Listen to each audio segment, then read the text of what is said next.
Hello students, welcome back to my channel. मेरा नाम है मीना मलिक और आपका मेरे यूट्यूब चैनल स्टडी लवर पर स्वागत है। और अगर आप मेरे चैनल पर नए हैं या फिर आपने अभी तक मेरे चैनल को सब्सक्राइब नहीं किया तो पहले मेरे चैनल को सब्सक्राइब करें और बेल आइकन पर भी क्लिक करना बिल्कुल मत भूलें, जिससे आपको मेरी हर नई वीडियोज़ की नोटिफिकेशन मिलती रहेगी। और आपको मेरे चैनल पर को सब्सक्राइब करने का जो बेनिफिट है वो ये है कि हम यहाँ पे 6 से लेकर 12 तक का जो मैथ है वो पूरा कंप्लीट डिस्कस करेंगे, जिसके अंदर हमने अभी सीरीज़ जो 8th 9th और 10th क्लास के मैथ की चलाई हुई है। ठीक है, और जो भी आपका इंटरेस्टिंग यहाँ पे मैथ है, जो जिस क्लास से आप बिलोंग करते हैं, तो आप उनसे रिलेटेड सभी वीडियोज़ यहाँ पे देख सकते हैं प्लेलिस्ट को विजिट करके। तो चलिए अब हम चलते हैं नेक्स्ट जो हमारा यहाँ पे आज हमें डिस्कस करना है उसके बारे में डिस्कस कर लेते हैं। तो यहाँ पे जो हमारे पास आज का कंटेंट है वो है हमारा, जैसा कि लास्ट वीडियो में हमने लीनियर इक्वेशन और क्वाड्रेटिक इक्वेशन के जो हमारे कोफिशिएंट होते हैं और जो हमारे जीरोज़ होते हैं, जीरोज़ हम बोलते हैं जो हमारे रूट आते हैं उनको। ठीक है, तो जो हमारे जीरोज़ थे और जो हमारे कोफिशिएंट थे, कोफिशिएंट हम बोलते हैं जब जनरल इक्वेशन लिखते हैं तो उसमें हम ए बी सी की फॉर्म में रिप्रेजेंट करते हैं, और इनको बोलते हैं कोफिशिएंट जो एक्स स्क्वायर के आगे होता है, बी एक्स के आगे लिखा होता है और जो यहाँ पे लास्ट टर्म होती है। तो ये होते हैं हमारे कोफिशिएंट। अगर आपने मेरी वो वीडियो नहीं देखी तो आप पहले मेरे चैनल को विजिट कीजिए और वहाँ पे प्लेलिस्ट मिलेगी आपको, प्लेलिस्ट में ये वीडियो मिलेगी जो मैंने इससे रिलेटेड हम पहले 2 वीडियोस डाली हुई हैं। एक हमने इंट्रोडक्शन लिया था जो पोलिनोमियल का, उसके अंदर हमने डिस्कस किए थे कि पोलिनोमियल कितने टाइप के होते हैं, उनके ग्राफ कैसे बनते हैं, मैक्सिमम नंबर ऑफ जो जीरोज़ होते हैं मीन्स सॉल्यूशन होते हैं कितने पॉसिबल हो सकते हैं। और फिर हमने जो सेकंड क्लास ली थी, सेकंड क्लास में हमने डिस्कस किए थे कि जो रिलेशनशिप होता है हमारे कोफिशिएंट का और जीरोज़ ऑफ पोलिनोमियल का, वो हम कैसे फाइंड आउट कर सकते हैं। तो आज हम क्या करेंगे, आज हम जो हमने लास्ट क्लास पढ़ी थी उससे रिलेटेड हमारे कुछ एग्जाम्पल हैं जो हमारी बुक में दिए हुए हैं। तो अब हम उसको बिल्कुल अच्छे से क्या करते हैं, डिस्कस कर लेते हैं कि वो सॉल्यूशन आएंगे कैसे और हम कैसे उनका जो रिलेशनशिप है वो फाइंड आउट कर सकते हैं। और अगर टाइम बचा तो हम साथ में यहाँ पे एक्सरसाइज भी कंप्लीट करने की कोशिश करेंगे, अगर नहीं हो सकी तो हम नेक्स्ट वीडियो में डिस्कस करेंगे। ठीक है, तो चलिए अब हम चलते हैं हमारे जो यहाँ पे सेकेंड हमारी इक्वेशन जो हमारे आज के एग्जाम्पल्स हैं वो डिस्कस कर लेते हैं। तो जैसा कि हमने यहाँ पे देखा था कि हमारे पास ऐसे ऐसे रिलेशन आते हैं। अगर हम क्वाड्रेटिक इक्वेशन की बात करें तो हमारे पास रिलेशन ये आता है, अल्फ़ा और बीटा यहाँ पे हमारे जीरोज़ को रिप्रेजेंट कर रहे हैं और सी और ए और बी और ए ये हमारे कोफिशिएंट को रिप्रेजेंट कर रहे हैं। तो अब हमारे पास जो यहाँ पे एग्जाम्पल दिया हुआ है आपकी बुक में, ये आपका एग्जाम्पल 2 है। एग्जाम्पल 1 हमारा किससे रिलेटेड था, वो ग्राफ से रिलेटेड था, वो हमारी जो 1.1 एक्सरसाइज 2.1 एक्सरसाइज थी उससे रिलेटेड था। अगर आपको वो भी अच्छे से समझना है या आपको समझ में नहीं आया तो आप उसके लिए मेरी वीडियोस देख सकते हैं और उसका जो लिंक है वो मैं आपको डिस्क्रिप्शन बॉक्स में भी डाल दूंगी। अगर आपको वहाँ से विजिट करना है तो आप ज़रूर कर सकते हैं। ठीक है, तो यहाँ पे हमारे पास जो है क्वाड्रेटिक इक्वेशन जो एग्जाम्पल है उसके अंदर दे रखा है, find the zeros of quadratic polynomial. Means यहाँ पे हमें रूट फाइंड आउट करने हैं और and verify the relationship between the zeros and the coefficient. और यहाँ पे जो हमारे जीरोज़ है और कोफिशिएंट है ये वेरीफाई करना है कि क्या ये ठीक है या नहीं है। तो जो सबसे पहले हमारे यहाँ पे सेकंड एग्जाम्पल जो दिया हुआ है वो सेकंड एग्जाम्पल है क्या, यहाँ पे वो उसकी जो इक्वेशन है वो है हमारे पास x square plus 7x plus 10, ठीक है, इज इक्वल टू 0। तो ये तो 0 तो हम रख ही लेते हैं, ठीक है, क्योंकि हमें सॉल्यूशन तभी मिलते हैं जब हम इसको 0 के इक्वल रखेंगे, तभी मिलेंगे हमें इसके रूट्स। तो अब हमें क्या करना है, सबसे पहला जो स्टेप हम करते हैं वो करते हैं जो स्प्लिटिंग करते हैं, जो हमारी मिड टर्म होती है, मिड टर्म इन फैक्टर्स में स्प्लिट करेंगे इसको पहले। ठीक है, तो यहाँ पे 7x है हमारे पास और हमें क्या चाहिए कि जो ये 7 है 7x को हम ऐसे ब्रेक करें कि उनकी मल्टीप्लाई कितनी होनी चाहिए, a की वैल्यू यहाँ पे 1 है और c हमारा 10 है, तो 1 की 10 के साथ मल्टीप्लाई करवाएंगे तो 10 ही आएगा। तो उनकी मल्टीप्लिकेशन तो 10 आनी चाहिए, लेकिन उनका जो सम है वो आना चाहिए 7। ठीक है, तो अगर हम यहाँ पे 7 के ऐसे फैक्टर सोचें तो यहाँ पे 7 के फैक्टर क्या क्या बन सकते हैं। एडिशन में तो 4 और 3 बन सकता है, लेकिन मल्टीप्लिकेशन में वो 4 इंटू 3 तो 12 बनेगा, हमें तो 10 चाहिए। तो 10 बनाने के लिए हमें ऐसे फैक्टर ढूंढने पड़ेंगे। तो जैसे कि हमें देखते ही पता लग गया, यहाँ पे 5 इंटू 2 करेंगे तो तब 10 आएगा हमारे पास, और इनको अगर ऐड कर देते हैं तो हमारे पास 7 भी आ जाता है। तो इसका मतलब हमारा जो 7x है वो हमारा स्प्लिट हो जाएगा 5x और 2x में। ठीक है। तो अभी हम क्या करेंगे, 7x की जगह उठा के ये वाले टर्म्स यहाँ पे पुट कर देंगे। तो जब हमने यहाँ पे सब्सटीट्यूट की value X square is equal to यहाँ पे क्या आएगा 5x plus 2x plus 10 is equal to 0। ठीक है। तो अब हम क्या करेंगे, जो नेक्स्ट स्टेप है वो है जो कॉमन टर्म्स होती हैं वो फाइंड आउट करनी होती है, कि जो कॉमन टर्म्स हैं वो कॉमन निकाल लो। ये हमारा सेकंड स्टेप होता है। तो यहाँ पे हमने सेकंड स्टेप में क्या किया, जो कॉमन टर्म थी, जैसे इसके अंदर एक्स स्क्वायर है एक्स इंटू एक्स, इसके अंदर 5 इंटू एक्स, इसके अंदर 2 इंटू एक्स, इसके अंदर 2 इंटू 5। तो जो कॉमन टर्म्स है वो हम बाहर निकाल लेंगे। तो हमने निकाल लिया, यहाँ से एक्स था दोनों में कॉमन, हमने एक्स निकाल लिया। ठीक है। यहाँ पे बन गया हमारा एक्स प्लस 5।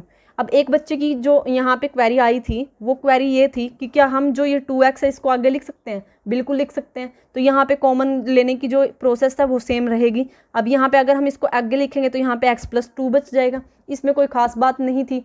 ठीक है। तो कर सकते हैं हम ये जो हम 5x प्लस 2x भी लिख सकते हैं और इसको 2x प्लस 5x भी लिख सकते हैं। लेकिन कॉमन हम क्या करते हैं, पहली 2 टर्म्स में से लेते हैं और फिर लास्ट की 2 टर्म्स में से।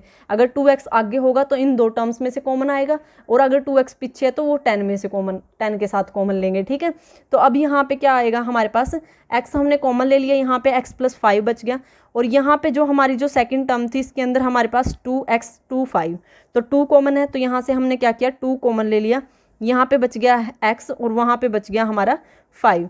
तो अब हमारे पास कितना बचेगा, अब यहाँ पे दोबारा फिर अब ये हमने फैक्टर बना लिए। ठीक है। अब जो थर्ड स्टेप है, थर्ड स्टेप भी हमें यही बोलता है कि जो हमारा कॉमन पार्ट आया है, जो कॉमन टर्म आई है उसको कॉमन निकालो। ठीक है। ये भी थर्ड पार्ट में भी हमें कॉमन ही निकालना होता है। तो यहाँ से अगर हम कॉमन लेंगे तो यहाँ से आएगा x प्लस 5 हमने बाहर ले लिया क्योंकि यहाँ भी था और यहाँ भी था। तो यहाँ पे क्या बच गया, x प्लस 2 बच गया। तो अब क्या करेंगे, अब इनको इक्वेट करेंगे 0 के। तो जो हमारा फोर्थ स्टेप यहाँ से आएगा वो आएगा इक्वेट टू 0। तो अब हमें क्या करना पड़ेगा, 0 के इक्वल पुट करना पड़ेगा, क्योंकि यहाँ भी हमने 0 के इक्वल लेके चले थे, तभी निकलते हैं हमारे रूट। तो पहले हम इस टर्म को 0 रखेंगे फिर इसको। तो या तो हमारा x प्लस 5 0 के इक्वल है, या फिर यहाँ से x प्लस 2 0 के इक्वल है। अगर यहाँ से x प्लस 5 0 के इक्वल है तो यहाँ से x की वैल्यू -5 आती है, और यहाँ से हमारी x की वैल्यू -2 आती है। तो ये हमारा अल्फ़ा है और ये हमारा बीटा है। अल्फ़ा और बीटा जैसे कि हमें पता है कि यहाँ पे हमारे जीरोज़ को रिप्रेजेंट कर रहे हैं। तो अब हम क्या करेंगे, जो हमारे रिलेशन थे हमने निकाले थे कि ये रिलेशन क्या बोलता है और ये रिलेशन क्या बोल रहा है। तो यहाँ पे अल्फ़ा अब हम वेरीफाई करेंगे, यहाँ पे वेरीफाई द रिलेशनशिप। ठीक है। तो यहाँ पे क्या करेंगे, वेरीफाई द रिलेशनशिप। तो जो रिलेशनशिप अगर वेरीफाई करें तो वो हमारे पास यहाँ पे क्या आएंगे कि अगर हम यहाँ पे अल्फ़ा इंटू बीटा करवाएं, अगर हम प्रोडक्ट ऑफ हमारे किसका लें, फैक्टर हैं जो रूट्स हैं जो जीरोज़ हैं उनका लें, तो वो इक्वल आना चाहिए c/a के। तो पहले हम अल्फ़ा इंटू बीटा करवा देते हैं। अल्फ़ा इंटू बीटा हमारा किसके इक्वल आएगा, अल्फ़ा -5 है और बीटा हमारा -2 है। तो जब इन दोनों को मल्टीप्लाई करवाएंगे तो माइनस माइनस प्लस हो जाएगा और 5 2 जा 10 आएगा। और अगर हम यहाँ से c/a करवाएं तो c हमारा यहाँ पे अकॉर्डिंग टू इक्वेशन c हमारा 10 है और a हमारा 1 है। तो यहाँ पे करवाएं तो यहाँ पे 10/1 भी तो हमारा 10 के इक्वल ही होता है। तो यहाँ से हमने वेरीफाई कर लिया कि अल्फ़ा इंटू बीटा हमारा इक्वल आता है। तो ये हमारी लेफ्ट हैंड साइड और ये हमारी राइट हैंड साइड है। तो यहाँ से क्या आ गया, जो हमारे LHS है वो इक्वल आ गया RHS के, means left hand side equal आ गई हमारी किसके, राइट हैंड साइड के। तो ये प्रूफ हो गया कि जो प्रोडक्ट है हमारा जीरोज़ का वो इस रिलेशन को वेरीफाई करता है। ठीक है। ये तो हमारा फर्स्ट रिलेशन था। अब हमें क्या करना है, यहाँ पे जो सेकंड रिलेशन है वो फाइंड आउट करना है। तो सेकंड रिलेशन को फाइंड आउट करने के लिए अब हम यहाँ पे हमने क्या देखा कि जो हमारे पास क्या था, सेकंड जो रिलेशन था वो था अल्फ़ा प्लस बीटा का। तो अल्फ़ा प्लस बीटा वो इक्वल आता है -b/a के। पहले हम यहाँ पे क्या कर देते हैं, हमारी जो लेफ्ट हैंड साइड है वो ले लेते हैं। लेफ्ट हैंड साइड में अल्फ़ा प्लस बीटा है और अल्फ़ा की वैल्यू -5 है और बीटा की वैल्यू -2 है, जैसे कि यहाँ पे लिखे हुए हैं ये। ठीक है। तो हमने ये वैल्यूज़ यहाँ पुट कर दी। तो अब यहाँ पे -5 -2, जैसे कि प्लस माइनस की मल्टीप्लाई करवाएंगे तो माइनस ही आएगा। ठीक है। तो यहाँ पे -5 और -2 कितना आएगा, -7। और जब हम क्या करें, राइट हैंड साइड लेके चलें तो राइट हैंड साइड के अकॉर्डिंग -b/a। तो यहाँ पे b की वैल्यू जो है हमारी वो क्या दे रखी है अकॉर्डिंग टू इक्वेशन।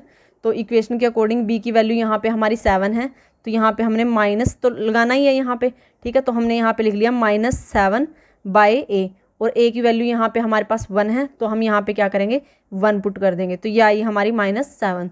तो हमारी जो लेफ्ट हैंड साइड है वो इक्वल आ गई राइट हैंड साइड के, ठीक है। तो वो ये क्या आएगा, इक्वल आ गई। यहाँ से जो दाईं साइड तरफ का जो सॉल्यूशन था वो इक्वल आया हमारा बाईं तरफ के सॉल्यूशन के, तो वो हमारा इक्वल आ गया।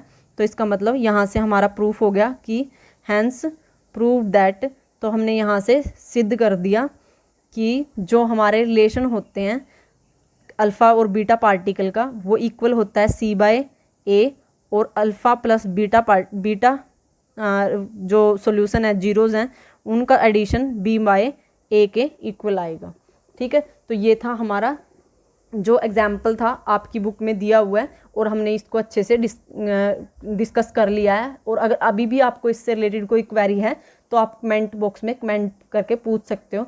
मुझे बहुत अच्छा लगा कि एक बच्चे ने कमेंट किया कि क्या हम जो 5x और 2x हैं इनको आगे पीछे करके लिख सकते हैं कि नहीं लिख सकते।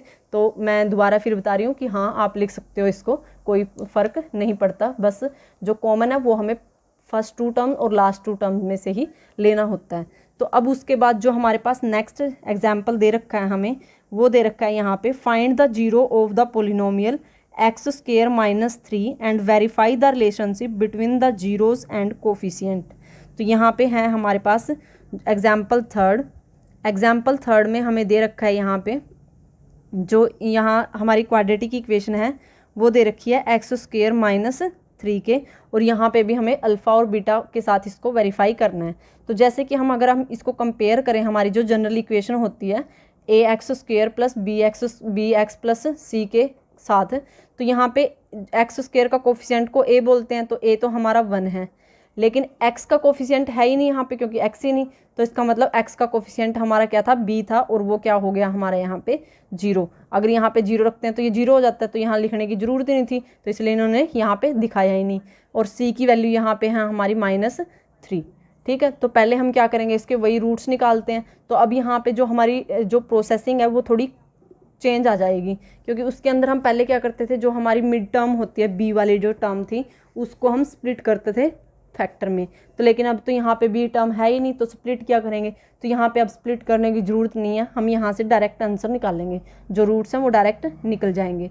तो यहाँ पे x² - 3 = 0, तो इस 3 को हम लेफ्ट हैंड साइड लेके जाएंगे, right hand side, left hand side तो ऑलरेडी प्रेजेंट है, तो जब ये राइट हैंड साइड जाएगी तो इधर नेगेटिव है तो उधर जाके पॉजिटिव टर्म मिलेगी, तो ये हमें पॉजिटिव टर्म मिल गई। अब यहाँ पे ये क्या है, स्क्वायर है, तो अब हमें पता है जैसे अगर हम यहाँ पे 2² लिखें तो 2² = हमारा किसके आता है, 4 के इक्वल आता है, तो 2² को इक्वल टू 4 लिख सकते हैं। तो हम यहाँ पे ऐसे भी तो लिख सकते हैं √4 = 2, जैसा कि हम 7th क्लास में भी 8th क्लास में पढ़ा, 9th क्लास में पढ़ा, और अब 10th क्लास में भी डिस्कस कर रहे हैं, ठीक है। रैशनल और इरेशनल नंबर भी पढ़ चुके हैं हम कि उनको ऐसे इस फॉर्म में भी रिप्रेजेंट करते हैं जो हमारे परफेक्ट स्क्वायर होते हैं, ठीक है।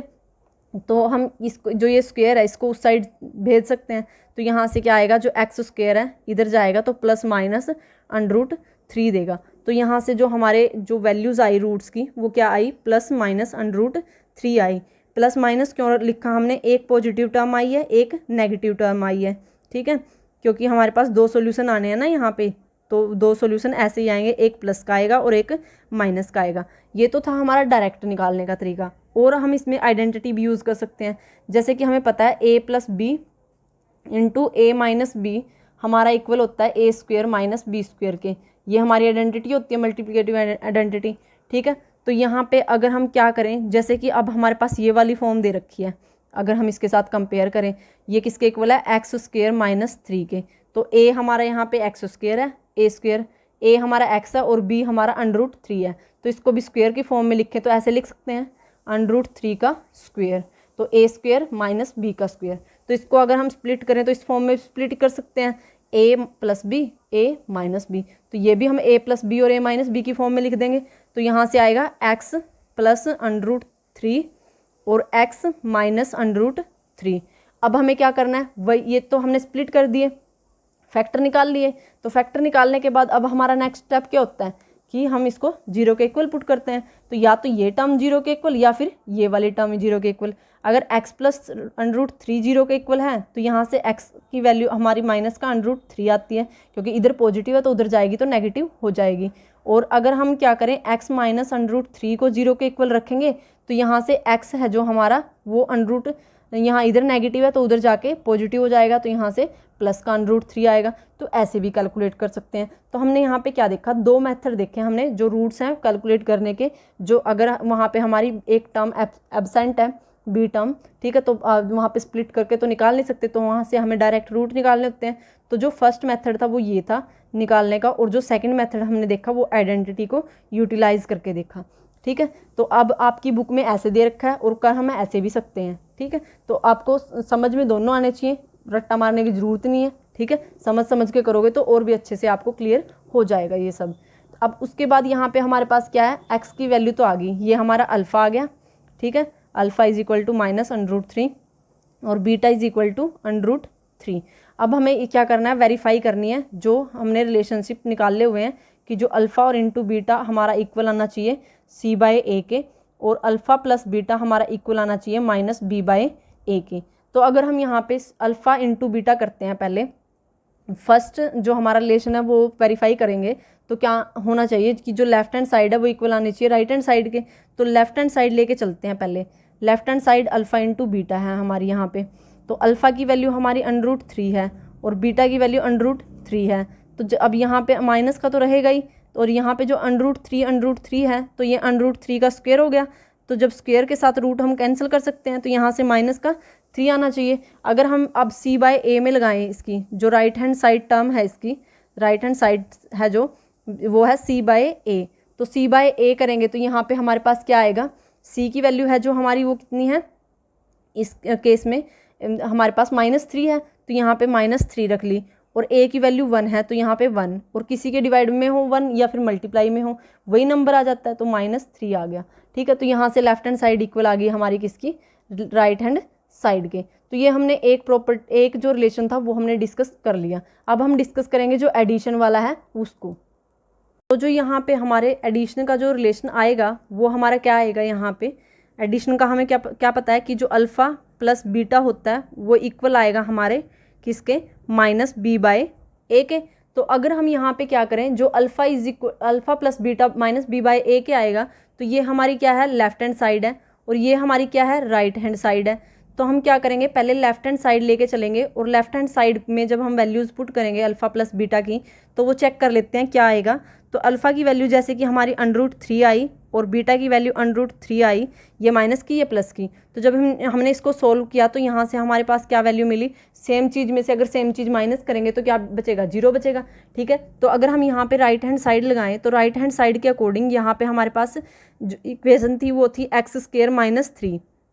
अब अगर हम जनरल इक्वेशन के साथ जब हमने डिस्कस किया तो ये थी ax² + bx = c।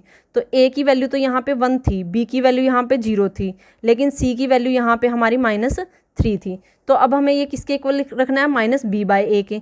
तो यहाँ पे अगर -b/a रखते हैं तो -b की वैल्यू है हमारी यहाँ पे 0 और a की वैल्यू है 1, और 0 के बाय में कुछ भी हो तो वो किसके इक्वल आएगा, 0 के इक्वल आएगा। तो इसका मतलब यहाँ से भी हमारी क्या हो गई, जो लेफ्ट हैंड साइड है हमारी वो इक्वल आ गई किसके, राइट हैंड साइड के, ठीक है। तो ये हमने प्रूव कर दिया कि हमारे जो सॉल्यूशन आ रहे हैं इस क्वाड्रेटिक इक्वेशन के वो हमारे बिल्कुल एग्जैक्ट आ रहे हैं, जैसे हमारा रिलेशनशिप हमने फाइंड आउट किया था जब हमने जनरल फॉर्म लेके चले थे उसकी हेल्प से, ठीक है। तो ये था हमारा आज का डिस्कशन, जिसके अंदर हमने क्या किया, हमारे जो 2 एग्जाम्पल थे वो अच्छे से डिस्कस किए। तो आई होप कि आपको ये अच्छे से क्लियर हो गए होंगे। नेक्स्ट जो आपका एग्जाम्पल है, आपका 4th और 5th एग्जाम्पल है, वो हम नेक्स्ट वीडियो में डिस्कस करेंगे, ठीक है। और फिर हम डिस्कस करेंगे हमारी जो एक्सरसाइज है 2.2, वो भी हम 1 बाय 1 ऐसे ही कर करके हमारे जो पूरे क्वेश्चन हैं वो सोल्व कर लेंगे, ठीक है। तो चलिए मिलते हैं नेक्स्ट वीडियो में। और अगर अभी तक आपने मेरे चैनल को सब्सक्राइब नहीं किया तो पहले मेरे चैनल को सब्सक्राइब करें, और अगर आपको मेरी वीडियोज़ अच्छी लगी तो प्लीज़ लाइक शेयर ज़रूर करें, और कमेंट बॉक्स में कमेंट भी करना बिल्कुल मत भूलें, जिससे मुझे भी मोटिवेशन मिलती रहे। और अगर आपको किसी स्पेसिफिक वीडियो 10th क्लास के मैथ की से रिलेटेड चाहिए तो आप बता सकते हो, तो मैं उस जो हमारा चैप्टर है उसके ऊपर वीडियो बना दूंगी, ठीक है। तो अब जो हमारा नेक्स्ट एग्जाम्पल है वो हम डिस्कस करेंगे नेक्स्ट क्लास के अंदर। तब तक के लिए बने रहिए स्टडी लवर मीना के साथ और पढ़ते रहिए, हंसते रहिए, मुस्कुराते रहिए।